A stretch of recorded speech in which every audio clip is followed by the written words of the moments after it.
what do you make of this? There's not much detail except for the exemption being Israel and Egypt.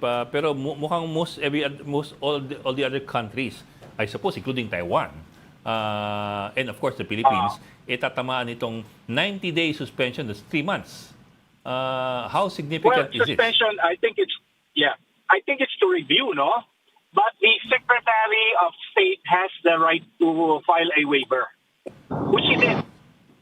Mhm. So let's see if Secretary Rubio would file a waiver for the Philippines Meaning an or other exemption. countries that they deem important. Meaning, sir, an exemption. Yeah, he can ask for an Medyo- exception. Medyo delicate yan para sa US, Ed, in relation sa Pilipinas. Dahil may deficit tayo ng trade sa US by more than $10 billion. Mhm. Ibig sabihin, nakikinabang yung US sa ating economy. Kaya, at yung aid na binibigay sa atin, ay nakakatulong doon. No? Kaya, tama yung sabi Yeah, of ni course, of Renato course. De Castro, review yan. Pero duda ako kung yan ay ititigil. Dahil medyo tatamaan ng Yes, US of course. kung ititigil nila. Dahil ang laki ng deficit natin sa kanila, no? More Yeah. than $10 billion. Professor, Saka, of course, military people aid think- lang ba yan o lahat-lahat yan? Kasi pati Lahat. USAID, But it's well to understand. frozen eh. Ami, before we talk about U.S. assistance, economic or military, we have to understand why the United States provide assistance. The United States provide official development assistance because it serves American interests. Mhm. Yes. Did Kaya you ngayon remember, napatanong ko sa kayo, panahon ni, ano ba exactly ibig sabihin ng America First? Kasi hindi ka naman pwedeng Well, dito I think, yun. excuse Wala me. namang bansa ngayon na island in itself, di ba? Ano ibig sabihin ng America First No, when it comes to foreign aid? all countries have their national interests first, even the Philippines.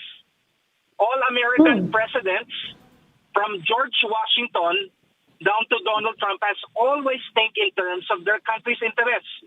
The only difference about Donald Trump is, of course, he is very vocal, very frank, and candid about this. All the things that American presidents have done are aimed to serve their interests. Right? Pero Prof, medyo iba ngayon dahil talagang multilateralism ang what we're dealing with, multilateralism is in retreat. Biro mo, umalis ka sa Well, Paris Climate Agreement, umalis ka sa World WHO. Health Organization, no? Dati naman wala ka naman talaga sa ICC, bagaman tumutulong ang US sa ICC pag hinuhuli yung mga kalaban nila, no? Kaya medyo may tama ito sa multilateralism. Mismo yung United Nations pinag-uusapang maigi yan yung NATO, Ronald. yung NATO malinaw na yung nangyari, no? Tinuloy na. So, yun yung kaibahan siguro ni Trump dahil in the past, kahit ang national interest ng Amerika, ang priority nila, ay very active sila sa multilateral organizations. Ngayon, parang i-retreat in most sa mga multilateral alliances. Ronald, even when you talk about American multilateralism, it serves American interests. Correct. It serves. It's easier for the United States. I'm using a theory I can vary about the liberal order, no? It's easier for the United States to basically implement mga policy niya because it creates a notion that even small countries have a say. Tingnan lang natin. Let's start the beginning of, when the United States started using multilateralism. We just go to the Bretton Woods Conference in July 1944, when the United States was, of course, using multilateralism to effect the economic recovery of the world, looking at, of course, beyond the end of the Second World War. That was aimed to, of course, provide market for American industry, provide, of course, an opportunity for American investment. Oops. Ano nangyari? Yes, sir. You're still here. Tuloy. Yeah, we can hear You're you. still here, sir. So, even looking at serves American interests. For example, Marshall Plan. The Americans made sure that Marshall Plan is a multilateral effort, but of course we all know for a fact Marshall Plan was intended as part of the containment policy. Marshall Plan provided the United States, of course, opportunity to transform the US dollar into the global currency. So, Yes, difference, of course, malinaw, Trump is not malinaw giving yun. so much emphasis on Malinaw yun, multilateralism, Professor, no? but Nagamit ng US ang multilateralism itself serves multilateralism. American interests. Yes, malinaw yun, malinaw yun, Professor. Yung basically, multilateralism ay nagagamit ng US para sa kanilang global interest. Pero ngayon sa panahon ni Trump, no? Dramatic ba yung pagbabago na yan?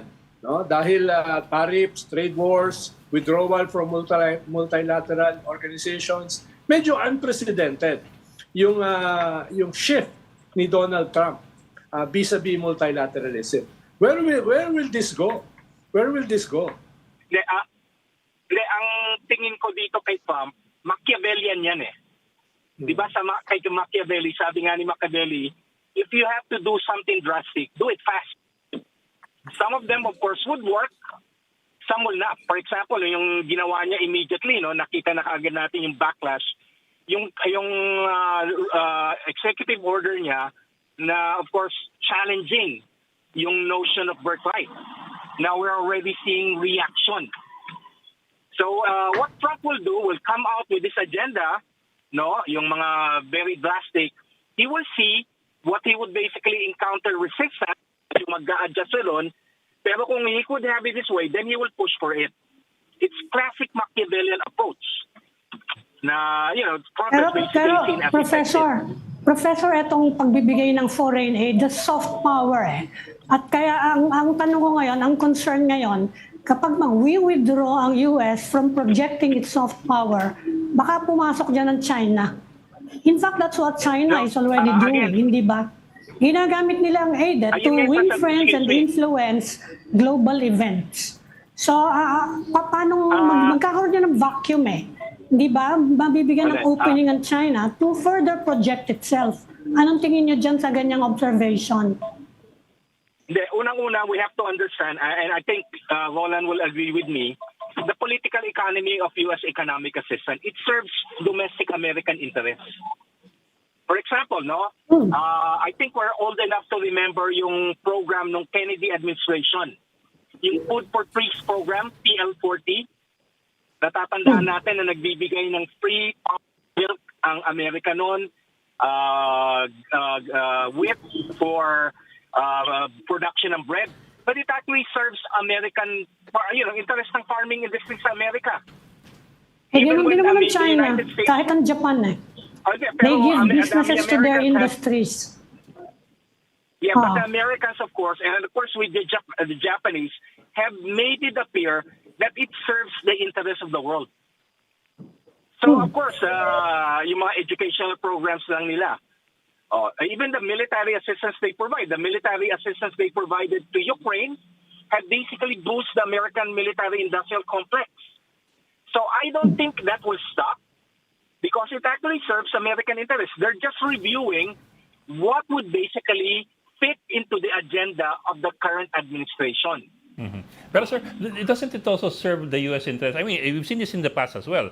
The U.S. also projects its power by supporting allies and supporting, in other words, keeping the neighborhood stable is in the U.S. interest. Eh. So yeah. What that also means is that if the Philippines is strong, it also helps in containing, for example, other countries in the region, like in the same way with Taiwan. So that kind of multilateralism also supports the U.S. interest. Yeah, I don't think the Trump administration would do away with the alliances and minilaterals.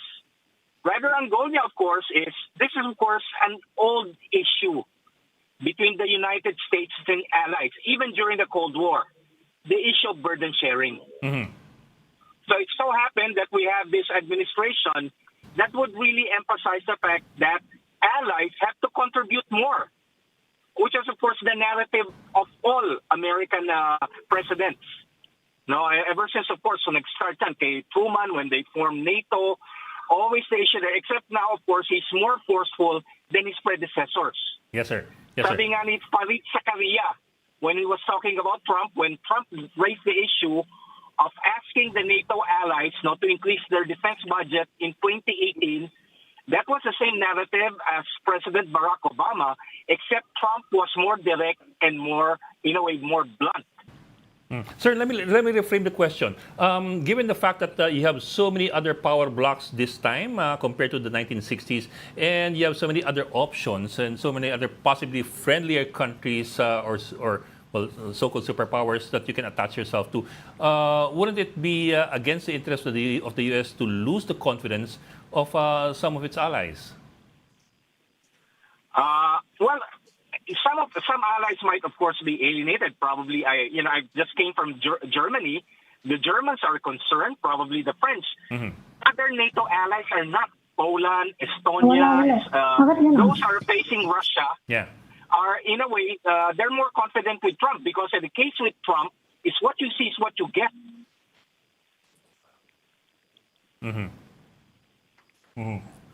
So it's just being that's the case. No pretension of being, altruistic. No pretension of being statesman. It's a case of America, and it's what I would call no diplomatic doublespeak. I would use the term in a Hamiltonian tradition. Hamilton. Na America is all about power. I'm referring, of course, to the debate then. Going back to the origin of the United States. Does the United States represent an idea? Ayun tinatawag natin Jeffersonian from President Jefferson, or the United States represents power, Alexander Hamilton. So what we're seeing is a Hamiltonian approach regarding U.S. foreign policy. The United States is powerful because it possesses what we call raw power, hard power. That's what Trump basically represents. Medyo delicate yung situation halimbawa sa Ukraine. Dahil kahit nakapag-scale up na yung mga NATO countries ng more than 2% sa kanilang defense spending, yung impact niyan hindi ganun kabilis. In the immediate, ang impact ng pagpigil o pag-freeze ng US military aid sa Ukraine is more dramatic, more drastic. Dahil sabi nga mismo ni NATO head, bagong NATO head Dragone, Admiral Dragone, prepare for war. Yun ang sabi niya sa NATO. So sa ganyang context, tapos if i-freeze ng US yung kanilang military aid sa Ukraine, that will be very dramatic. Dahil na yung pag-scale up ng NATO in terms of their defense spending will take a bit longer.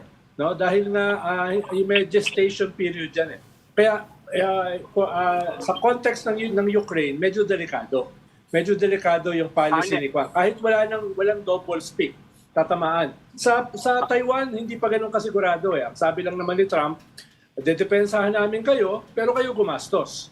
Hindi ko alam kung gaano kabilis kayang gawin ng Taiwan yon. Halimbawa, kung may plano ang China to invade this year or next year. So, yung mga statement ni Trump, tama yung sabi nyo, walang double speak, pero meron niyang impact. No? Dahil nga, it sends the message to the other side na baka pwede na namin gawin ito. Okay. Regarding Ukraine, Roland, even before bumaba si Joe Biden, ang dami niya nang binigay. Bigay in advance ni Joe Biden yung assistance na inaprubahan ng Congress. So I don't think it will have impact right now.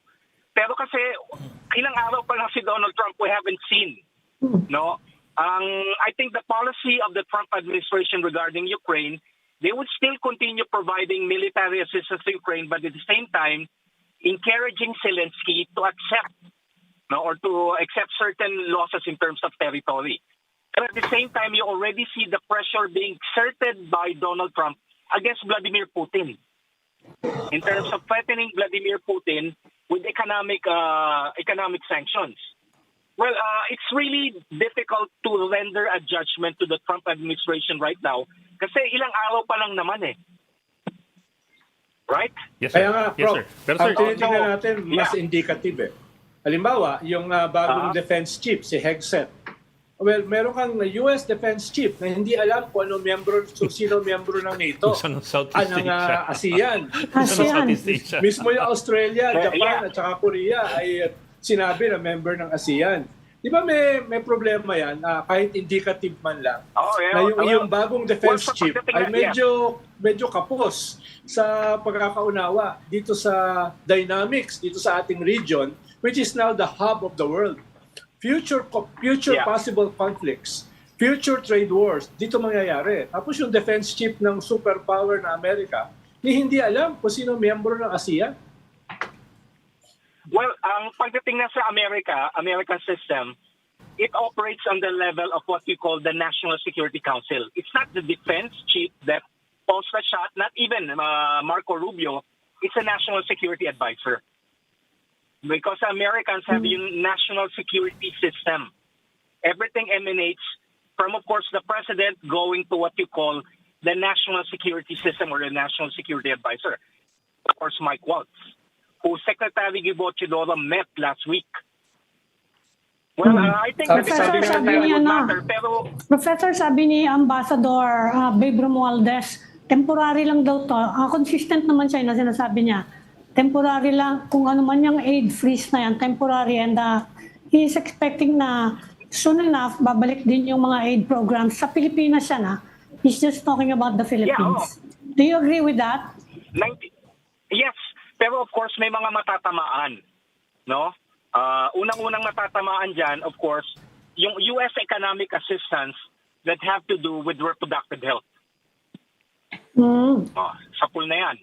Kasi pagdating ng mga Republicans, tanggal ng any support when it comes to reproductive health, tatamaan din dyan yung economic assistance. Bakit na si Roland? Pagkado ba? Pangalawa dyan, yung related with climate change. Yeah. Tapos, of course, Tsaka sa LGBTQI, yung affirmative Yes, action, yes. Ayun. affirmative action Yan. funding para sa LGBTQI. At saka yung diversity, equity, and Equity, inclusivity. inclusive policies. DEI. Yan. Yung mga yun. So yung mga USAID programs dito sa Pilipinas, I think some of the USAID programs in the Philippines have to do with those. Yes, Yun na of nga, course. yung mga So, promotion, ayun, lalo na yung USAID. They are promoting those programs actually dito sa Pilipinas.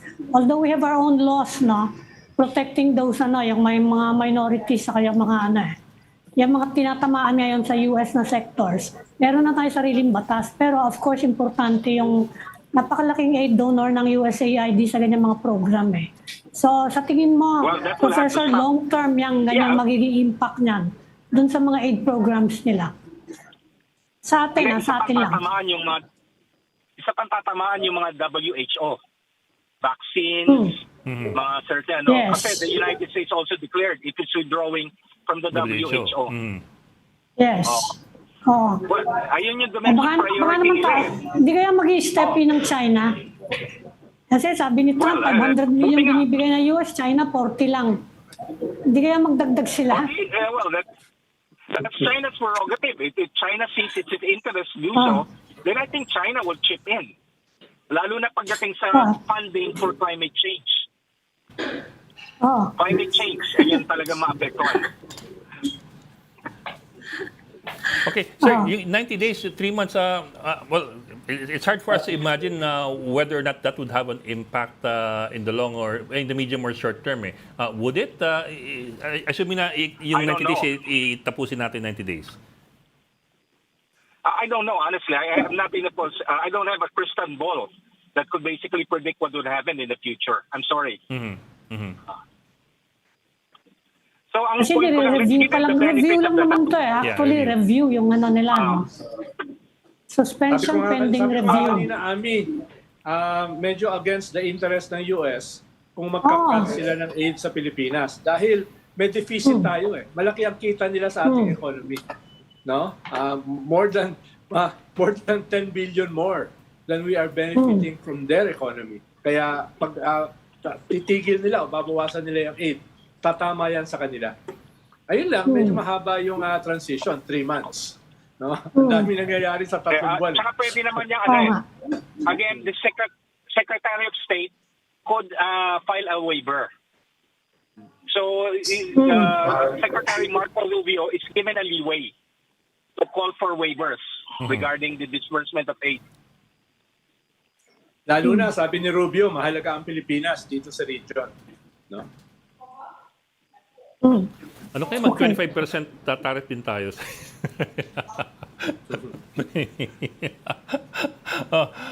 Mga Bok, any more questions for Professor De Castro? Okay na. Okay, Professor De Castro, maraming salamat for joining us this afternoon. Thank you po.